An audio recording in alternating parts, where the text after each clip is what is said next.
शंकर जी के मंदिर गए होगे, शिव जी पे एक लोटा जल कंकर शंकर पे भी तुमने यहां आकर भी चढ़ाया होगा। जाते जाते बाबा से एक बात कहकर जरूर जाना, जैसे सावन के महीने में जल बरसता है और वो जल बीज पर पड़कर अंकुरित होकर फल देता है, उसी तरह सावन के महीने में मैंने भी एक लोटा जल चढ़ाया है। वो भी ऐसा जल हो कि मेरे जीवन में सुख को अंकुरित करे और मेरा जीवन धन्य हो जाए। ऐसी कृपा कर, ऐसी दया करना। हम तेरे धाम में, हम तेरी चौखट पर कथा सुनने के लिए आए, तेरे दरवाजे, तेरी चौखट, तू कृपा करेगा तब सुख मिलेगा। सावन के महीने में किसी भी एक सोमवार को अगर व्यापार नहीं चल रहा है, नौकरी नहीं मिल रही है, तो कोई तकलीफ आ रही है, तो कोई कष्ट आ रहा है, कोई रोग बढ़ रहा है, डॉक्टर से ऐसा लग रहा है कि ये बड़ी बीमारी बताने वाला है, शरीर में कोई गांठ पड़ गई है और वो जांच के लिए गई है, तो बिल्कुल श्रावण के महीने में किसी भी एक सोमवार को गंगा जल लेकर जाइए शिव मंदिर में।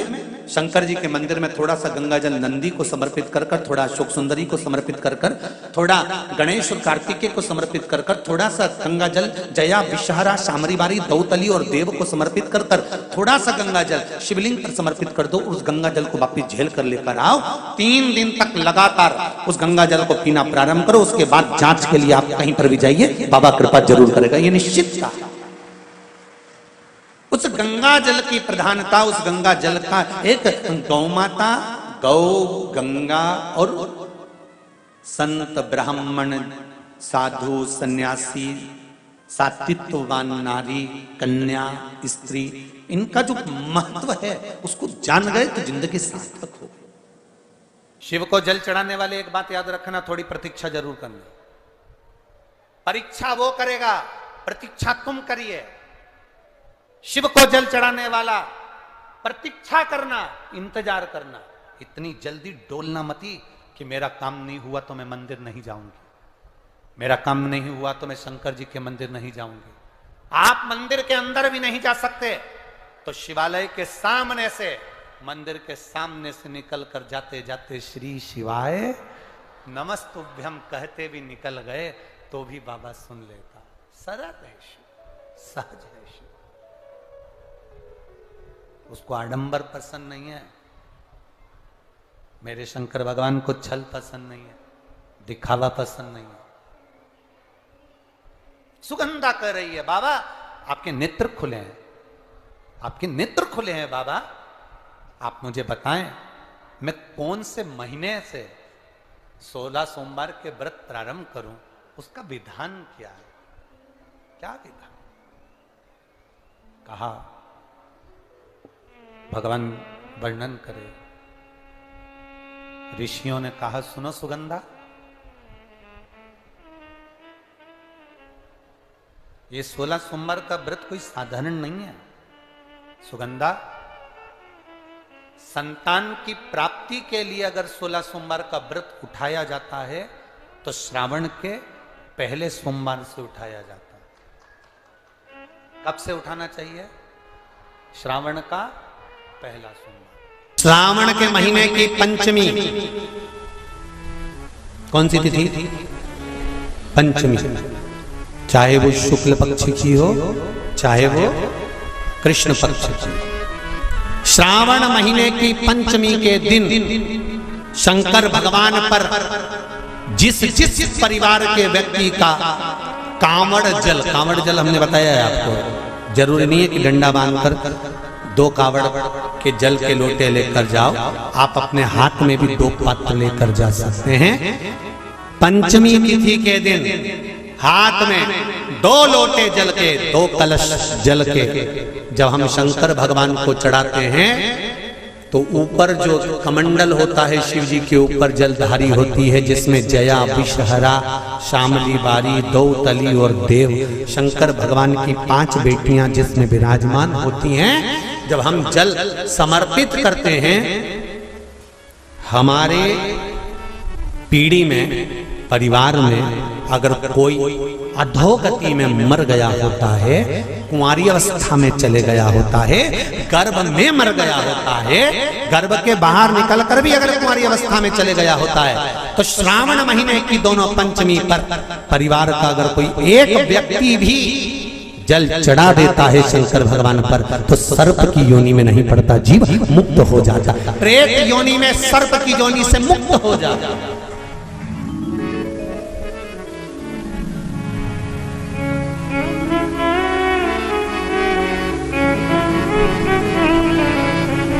महाराज, हमारे यहाँ सांपों की पूजन कौन से दिन होती है, कौन सी तिथि में करते हैं? जम के बोलो जरा। नाग पंचमी। नाग पंचमी का मतलब क्या है? सांपों की पूजन करो। नाग पंचमी का मतलब होता है शंकर जी के मंदिर में जाकर एक लोटा जल समर्पित कर दो। उसका कारण क्या है कि हमारे परिवार में, हमारे कुटुंब में कोई कुटुंब में, परिवार में कोई 7 पीढ़ी के अंतर्गत भी अगर कोई जीव तड़प रहा होता है, पड़ा हुआ होता है, उसकी मुक्ति नहीं होती है, तो पंचमी का चढ़ा हुआ जल उस जीव को प्राप्त हो जाता है और वो जीव तर जाता है, उसका फिर जन्म नहीं होता, वो तर। इसको मुक्तता कहता, इसको मोक्ष कहता।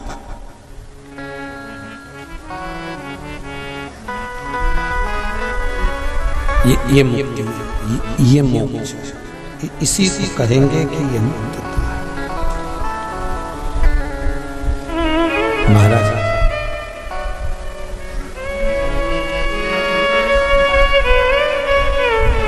चढ़ाते हो आप लोग पंचमी के दिन, चाहे नाग पंचमी हो, चाहे श्रावण महीने की शुक्ल पक्ष की, चाहे कृष्ण पक्ष की पंचमी हो,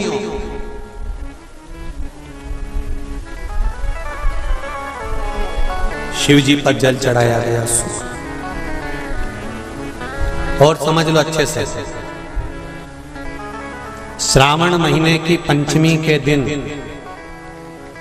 देवाधिदेव महादेव पर चढ़ाई गई शमी पत्र,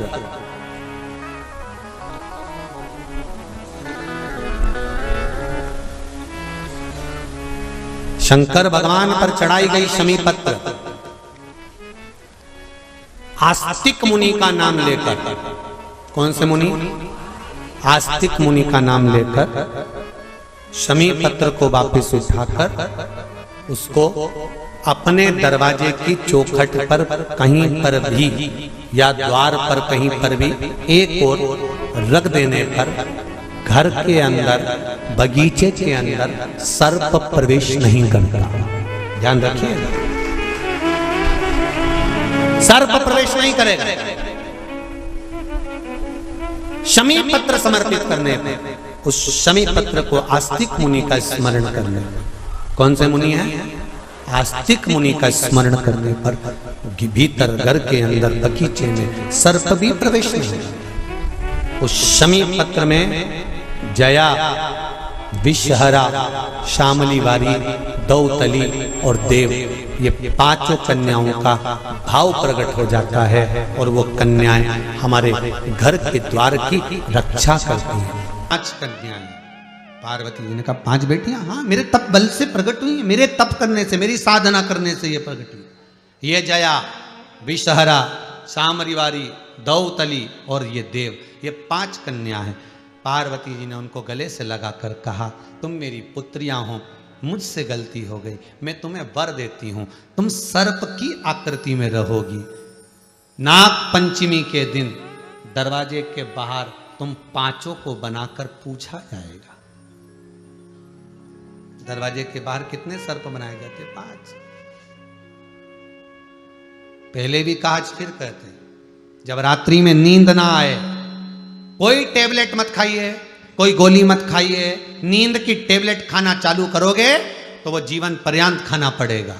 नींद नहीं आए, हाथ में जल लो, थोड़ा सा पलंग पर बैठ गए, हाथ में जल लिया, जया, विषहरा, शामदीवारी, दौतली, देव, इन 5 कन्याओं का नाम लेकर आचमन कर कर सो जाइए। नींद की गोली खाने की जरूरत नहीं पड़ेगी, शंकर की बेटियां तुम्हें विश्राम देंगी। मेरे ओ घरदानी, मेरे शिव की पुत्रियां आपको विश्रामता प्रदान करेंगी। ऐसी नींद आएगी कि सुबेरे ही खुलेगी। प्रैक्टिकल करके जरूर देखना, कहीं सीवर वाला महाराज झूठ तो नहीं बोल रही है। प्रैक्टिकल करते रहना चाहिए, जब चाहे जब। एक महाराज प्रवचन दे रहे थे, प्रवचन में कह रहे थे शराब पीने वाला व्यक्ति, मदिरा पीने वाला व्यक्ति गटर में पड़ा होता है, नाली में पड़ा होता है, ये गंदा नाली का पानी है, मत पियो, बर्बाद हो जाओगे। महाराज प्रवचन में कह रहे थे। उसी में एक महाराज का पहचान वाला बैठा था, उठ के खड़ा हो गया। ओ महाराज, इतनी बड़ी बड़ी बात कह रहे हो, तुम्हारा सग्गा भाई पी के तो नाली में पड़ा है, गटर में पड़ा है, कीचड़ में पड़ा है, पहले उसको तो ज्ञान दे लो, फिर हमसे कह देना। महाराज जी को क्रोध नहीं आया। महाराज ने प्रवचन करते करते कहा, देखो भैया, मैं भी प्रवचन दे रहा हूं, मेरा भाई भी प्रवचन दे रहा है, मैं मुख से समझा रहा हूं, मेरा भाई प्रैक्टिकल करके दिखा रहा है, मेरा भाई प्रैक्टिकल करके दिखा रहा है। अगर मेरी बात समझ में ना आए, कम से कम से देख के तो समझ जाओ कि गलत काम मत करो। कभी तुम्हारे मन में आए तो एक आध बार प्रैक्टिकल कर लेना। जिस दिन नींद नहीं आया, उठाया, हाथ में पानी लिया, जया विशहरा शामली वारी दौतली देव, पांचों कन्याओं का नाम लो, शंकर जी का नाम लो, श्री शिवाय नमस्तुभ्यम बोलो और आनंद की नींद सोइए। नींद नेत्र पर आ रही है। शिव जी का एक नाम है ब्रह्मेश्वर महादेव।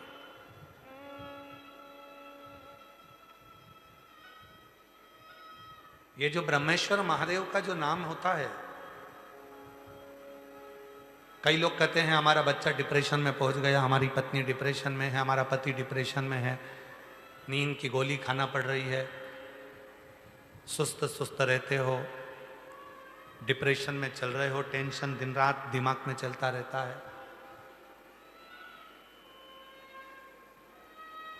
तो चिंता को मिटाया कैसे जाए?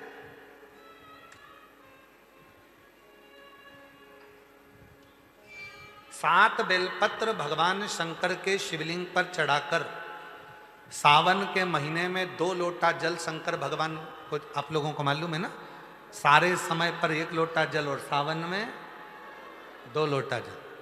सावन के महीने में 2 लोटा जल शिव जी को चढ़ाया। और अगर चिंता ज़्यादा है, टेंशन ज़्यादा है, डिप्रेशन चल रहा है, गोलियों पर गोलियां खाना पड़ रही है, बीपी की गोलियां बार बार खाना पड़ रही है, तो ब्रह्मेश्वर महादेव का नाम लेकर शिव पर 7 बेलपत्र चढ़ाकर, और अगर 7 ना हो तो 5, 5 ना हो तो 3 बेलपत्र शिव को चढ़ाकर दोनों हाथों के लोटे का जल धीरे धीरे शिव जी पर चढ़ाएं, और उसी में से थोड़ा सा जल लेकर जो बहुत टेंशन में हो, डिप्रेशन में हो, चिंता में हो, उसको उस जल का आचमन कराना प्रारंभ करो। 3 से 4 दिन के अंदर वो डिप्रेशन से बाहर निकलेगा, अपने कार्य में रुचि रखेगा और उसको प्रसन्न करेगा। ब्रह्मेश्वर महादेव का बोलो, कौन से महादेव? ब्रह्मेश्वर। बोलो ब्रह्मेश्वर महादेव की। पार्थिव शिवलिंग के निर्माण को माता पार्वती जी ने किया और उसका फल मां जगत जननी जगदम्बा अंबा को प्राप्त हुआ।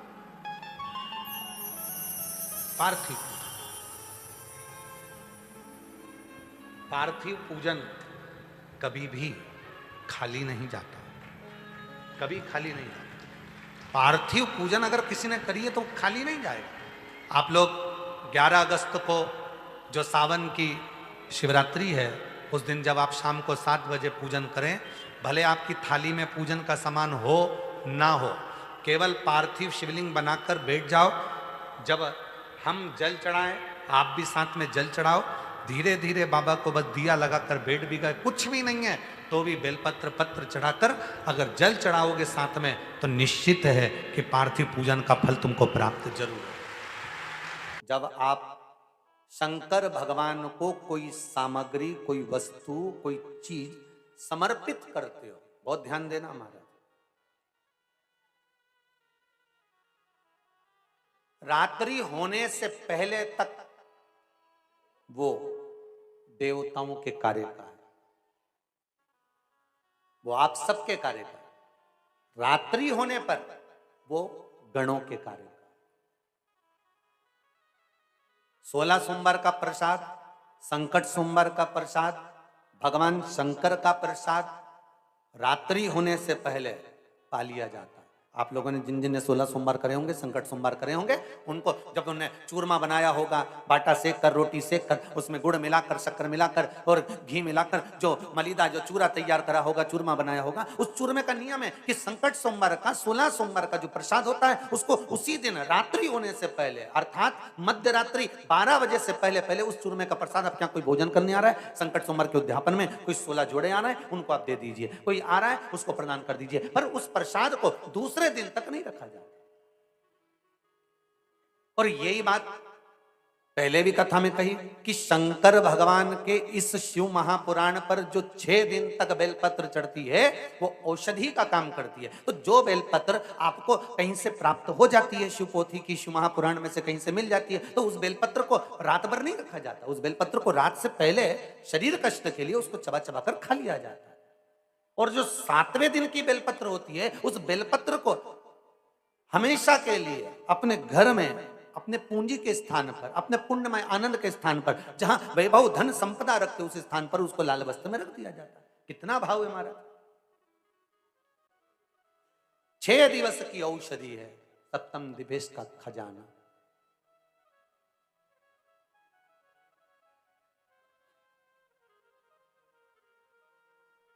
शंकर पर चढ़ा हुआ प्रसाद शिव को समर्पित कोई वस्तु है, शिव को चढ़ी हुई प्रसादी है, वो आपकी रखो, धारण करो, पर रात्रि होगी उस पे गणों का हक है। शंकर भगवान के गणों का हक क्यों हम लें?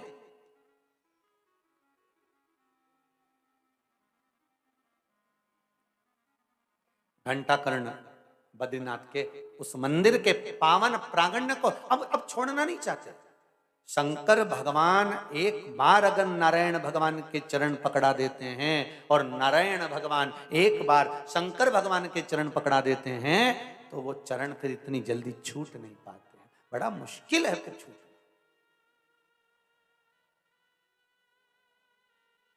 जब सारे संताप, सब दुख हमारे जीवन से मिट जाता है, तब हमें भगवान की अविरल भक्ति और मुक्ति का पथ दिखाई देने लगता है कि अब मेरे पास में भगवान ने सब दे दिया। अब मेरी गाड़ी भी हो गई, बंगला भी हो गया, जमीन भी हो गई, जायदाद भी हो गई, मेरा छोरा छोरी को ब्याह भी हो गया। अब जब बच्चों का ब्याह हो जाता है तो घर में क्या सोचते हैं माता पिता, अब मैंने सब कर लिया, अब तुम्हारा मन कर रहा है कि गंगा जली और खोल लो।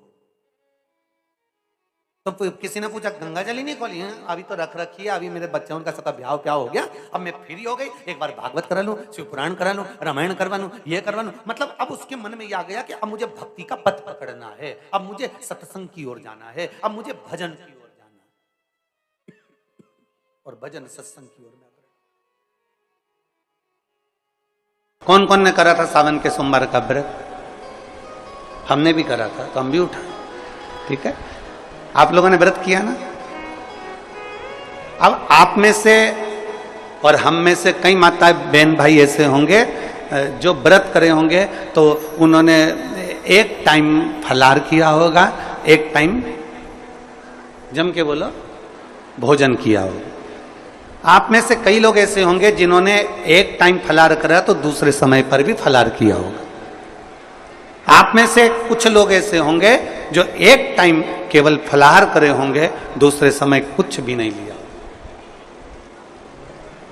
बोलो बोलो, सही है कि गलत है? अब ईमानदारी से बोलना।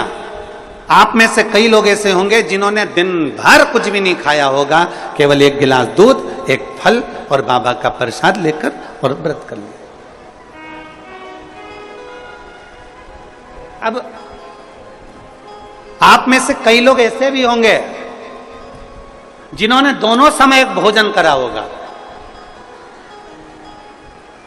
और सुबह नाश्ता भी किया होगा, दिन में पानी पूरी भी खाई होगी, शाम को थोड़ा भगर भी, सब खाया। अब जरा बहुत बहुत गहन चिंतन वाला विषय है, जरा ध्यान दीजिएगा। एक व्रत करा, एक टाइम भोजन, एक टाइम फलाहार, एक ने व्रत करा दोनों समय फलाहार, एक ने व्रत किया कि मैं कुछ नहीं खाऊंगा, एक फल, एक गिलास दूध, एक ने सब कुछ खाया, मतलब दिन भर भोजन कर। दिन भर भोजन किया। अब जो एक समय फलार कर रहा है वो भी शंकर का भगत है, जो एक दोनों समय फलार कर रहा है वो भी शिव का भगत है, जो एक फल ले रहा है और एक गिलास दूध ले रहा है वो भी शिव का भगत है, और जो दोनों समय भोजन कर रहा है वो भी शिव का भगत है। अब शंकर जी से पूछा जाए कि इनमें से तुम मुक्ति किसको दोगे, इनमें से तुम मोक्ष किसको दोगे, इनमें से सबसे पहले तुम किसकी सुनोगे, किसकी सुनोगे?